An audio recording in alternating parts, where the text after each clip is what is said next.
बहुत बार patient complaint करते हैं कि सर मोशन करते समय या मोशन होने के बाद पूरे मस्से बाहर आते हैं, कुछ तो उपाय बताएं। बहुत दर्द होता है, बहुत जलन होती है। तो आज इस वीडियो में बवासीर के मस्से सुखाने के उपाय हम जानने वाले हैं। तो पहला है इसमें बर्फ के पैक से सेकना। बहुत बार पेशेंट को मोशन के बाद पूरे मस्से बाहर आते हैं, तो आपको अगर इंटरनल पाइल्स की समस्या है या अगर आपको हाथ को कुछ मस्से आपको महसूस हो रहे हैं, हाथ को कुछ मस्से लगते हैं, तो आपको बर्फ के पैक से उसको सेकना है, क्योंकि बर्फ दर्द को कम करता है, जलन को कम करता है और वहाँ पे अगर सूजन है, स्वेलिंग है, वो भी कम करता है। तो आपको कम से कम 15 से 20 मिनट तक बर्फ से सेकना चाहिए, दिन में 3 बार। बाद में दूसरा है विच हेजल। आपको पता ही है कि ये विच हेजल एंटीऑक्सीडेंट रहता है, यानी एंटी इन्फ्लेमेटरी रहता है। आपको एक कॉटन का बॉल लेना है छोटा, उसके ऊपर विच हेजल लेके आपको आपके मस्से पर लोकली अप्लाई करना है। इससे आपको क्या होगा, अगर आपको मस्से पर अगर खुजली है वो भी कम हो जाएगी या अगर सूजन है वो भी कम हो जाएगी। तीसरा है नारियल का तेल।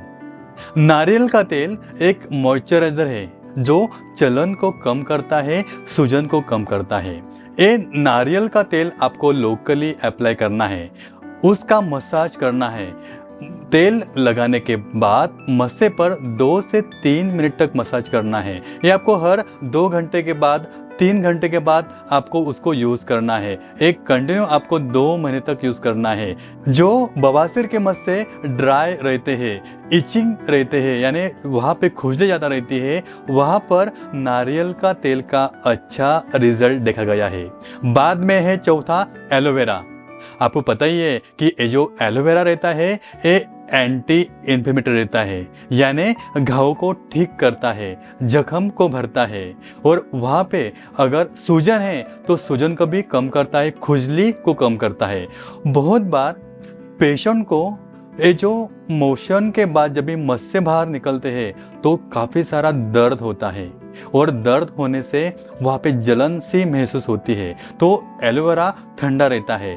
अगर आप वहाँ पे मस्सों पे अगर 2 से 3 बार अगर एलोवेरा यूज़ करते हैं, वहाँ पे लोकली अप्लाई करते हैं, तो आपका बर्निंग सेंसेशन कम होता है, जलन कम होता है, वहाँ पे जो खुजली रहती है वो भी कम होती है। बाद में 5वां है गर्म पानी से सेकना, यानी सीड्स बाथ। मेरे पास भी बहुत सारे ऐसे पेशेंट्स आते हैं जिनको मोशन होने के बाद दर्द, जलन, सूजन रहती है, इचिंग रहती है या कभी कभार मोशन के बाद ब्लीडिंग रहती है। तो उनको मैं हमेशा गर्म पानी का सिकाई बोलता हूँ। मेरा एक इसके ऊपर एक स्पेशल वीडियोज़ है कि बवासीर और भगंदर में दर्द कम करने का सही तरीका, यानी सीड्स बाथ। उस वीडियो में मैंने गर्म पानी से सिकाई में एकदम डिटेल में बताया हुआ है। अगर आपको पस आ रहा है, इन्फेक्शन आ रहा है, अगर आपको भगंदर की तकलीफ है, तो आपको गर्म पानी का सेक लेना है और वो भी त्रिफला चूर्ण के पानी में। आपको सुबह सुबह 3 से 4 लीटर पानी लेना है, उसमें आपको 50 से 70 ग्राम त्रिफला चूर्ण डालना है, उसको उबालना है। उबालने के बाद वो पूरा पानी छान लेना है और दिन में 3 से 4 बार आपको सिकाई करना है। सिकाई आप एक बार 15 से 20 मिनट तक कर सकते हैं। अगर आपको भगंदर की तकलीफ है और आप त्रिफला चूर्ण के पानी से अगर सिकाई करते हैं तो डेफिनेटली आपका जो इन्फेक्शन है वो कम हो जाएगा, आपका जो पस है, मवाद है, वो भी कम हो जाएगा। बहुत बार पेशेंट मुझे YouTube के ऊपर, फेसबुक के ऊपर कमेंट्स करते हैं कि क्या सर, हम जब भी जो पानी में बैठते हैं उसमें क्या मिक्स करना है।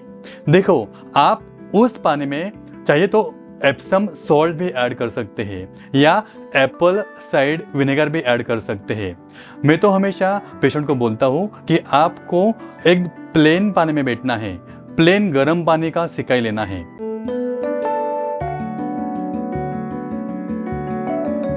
बहुत बार पेशेंट ट्रीटमेंट बोलते हैं कि सर अब मस्से तो है, अभी इसका ट्रीटमेंट क्या है। तो अभी देखते हैं कि बवासीर के मस्से सुखाने की दवा। जनरली हम जो बवासीर के मस्से के ऊपर जो दर्द रहता है उसके ऊपर एक दवा देते हैं, non steroidal anti inflammatory drug, यानी जिसे NSAIDs कहते हैं, जैसे एसिटामिनोफेन। ये एक बहुत ही बेहतरीन दवा है, या आप आइबुप्रोफेन भी यूज़ कर सकते हैं। इसका टैबलेट अवेलेबल है मेडिकल के ऊपर। आप सुबह एक टैबलेट, शाम को एक टैबलेट आपको लेना है, खाने के बाद लेना है, जिससे दर्द कम हो जाएगा, सूजन कम हो जाएगा। वापस बोलता हूँ, टैबलेट एसिटामिनोफेन या आइबुप्रोफेन। बहुत बार पेशेंट कमेंट्स करते हैं कि सर मस्से पर कोई क्रीम बताओ।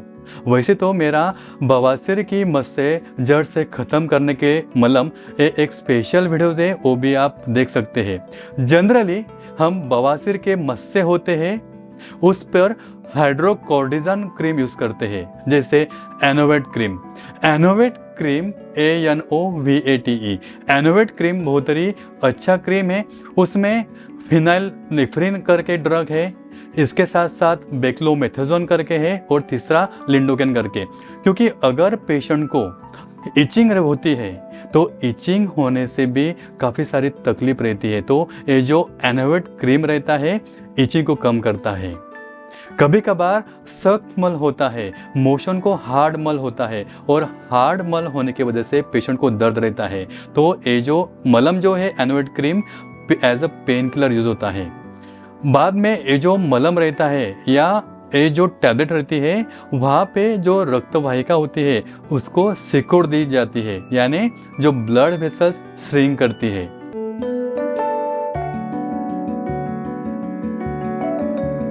तो अभी हम देखते हैं कि बहुत सारे पेशेंट मुझे कमेंट्स करते हैं कि सर कैसे पहचाने कि मुझे ये बवासीर की तकलीफ है, क्योंकि बहुत बार अलग अलग बीमारी रहती है। देखो, अगर आपको बवासीर की तकलीफ है तो पहली बात तो आपको मोशन होने के बाद आपको दर्द होगा, यानी जलन होगी। दूसरा, कभी कभार मोशन के साथ ब्लीडिंग हो सकता है, ड्रॉप बाय ड्रॉप या धार भी लग सकती है।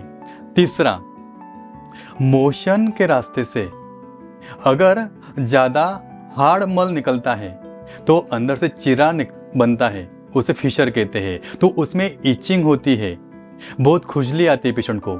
बहुत बार पेशेंट को वहाँ पे पस आता है, मवाद आता है, और वहाँ पर कभी कभार मस्से बनते हैं।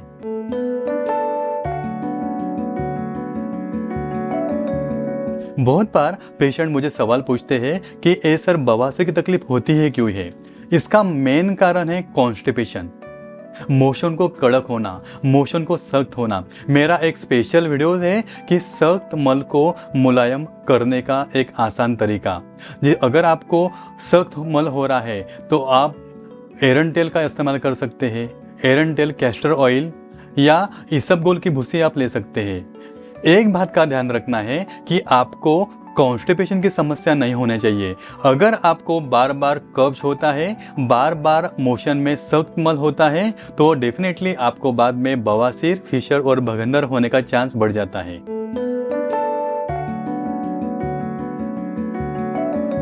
अगर आपको बवासीर है तो आपको उच्च फाइबर लेना है, फाइबर्स आपको ज़्यादा लेना है, पानी आपको ज़्यादा पीना है, जो ग्रीन वेजिटेबल्स आपको ज़्यादा खाने हैं।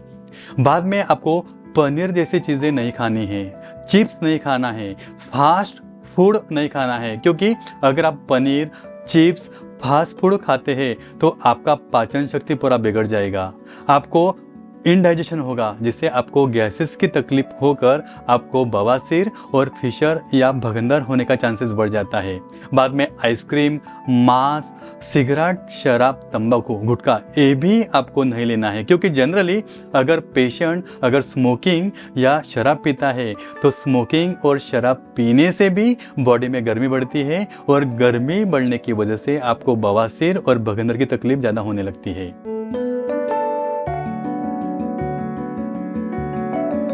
अभी जनरली बवासीर के दो प्रकार है, इंटरनल पाइल्स और एक्सटर्नल पाइल्स। देखो, दो टाइप के मस्से हैं, इसके ऊपर मेरा स्पेशली वीडियोज़ है।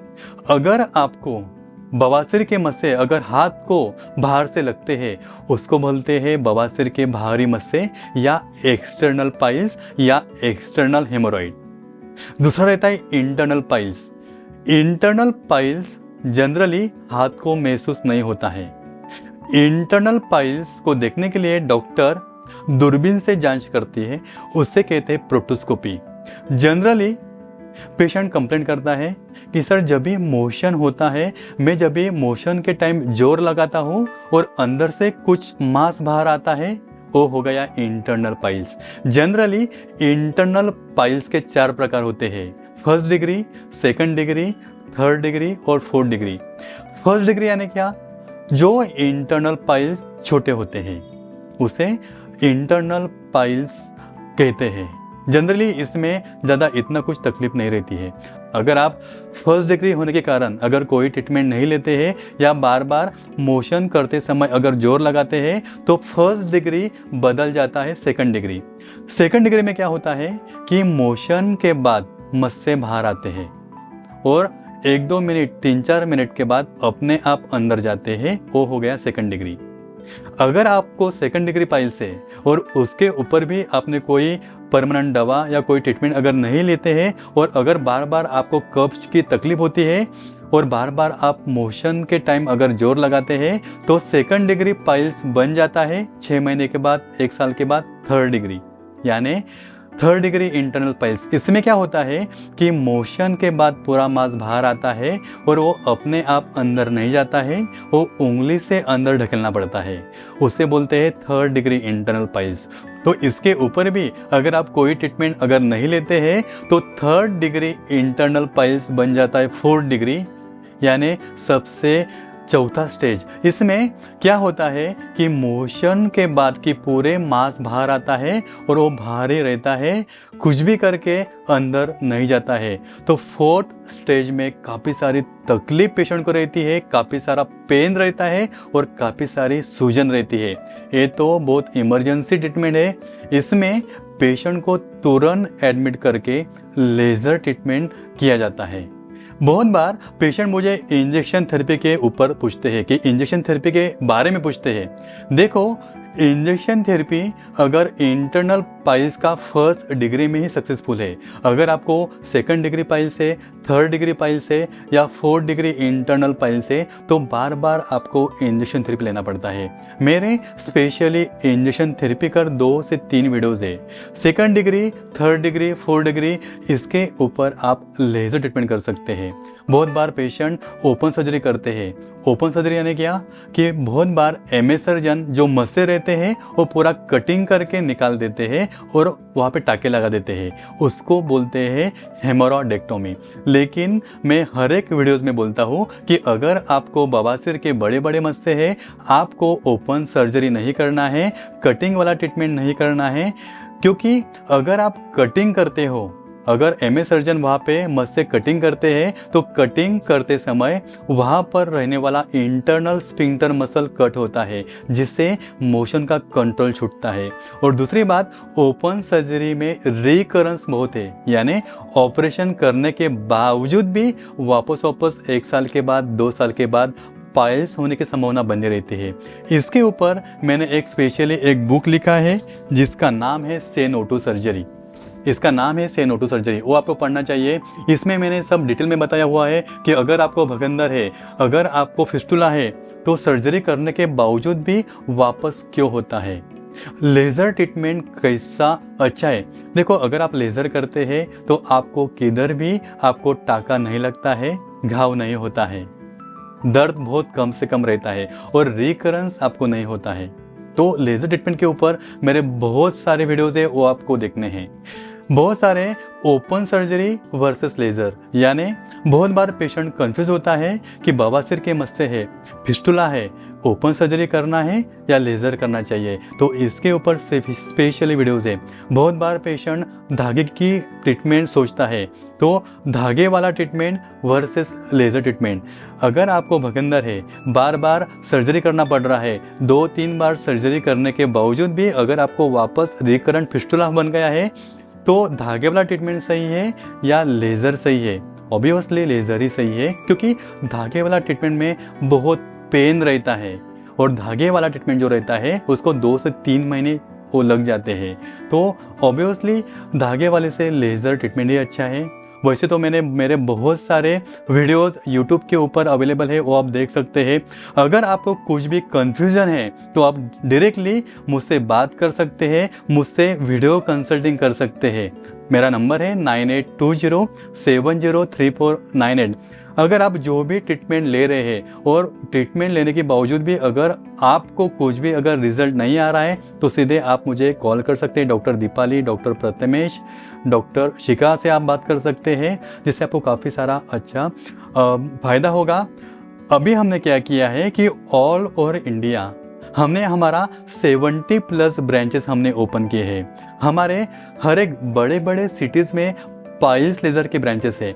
अगर आपको बार बार सर्जरी करने के बावजूद भी अगर आपको वापस भगंदर बन रहा है, बार बार फिस्टुला या बवासीर की शिकायत बन रही है, तो आप हमें कांटेक्ट कर सकते हैं, हमारे ब्रांच में विजिट कर सकते हैं। वहाँ पे एक्सपर्ट कोलोरेक्टल सर्जन्स अवेलेबल है। और दूसरी बात, अगर आपका कुछ मेडिक्लेम है या कुछ इंश्योरेंस पॉलिसी है तो आपका कैशलेस हो जाएगा। अभी हमने हमारे हर एक ब्रांच में कैशलेस की सुविधा भी हमने अवेलेबल किया है। और तीसरी बात, बहुत बार पेशेंट बोलते हैं कि सर ऑलरेडी 2 बार सर्जरी किया है, मुझे आपसे लेज़र ट्रीटमेंट करना है, लेकिन ना तो मेरे पास कोई पॉलिसी है और ना तो मेरे पास कोई पैसा है। तो आप 2000-3000 देकर भी आप ये जो लेज़र ट्रीटमेंट कर सकते हैं। इसके लिए हमने हमारे हर एक ब्रांच में 0 कॉस्ट EMI सिस्टम भी हमने अवेलेबल किया है। तो ठीक है दोस्तों, फिर मिलते हैं आने वाले नए वीडियो में। तब तक के लिए धन्यवाद।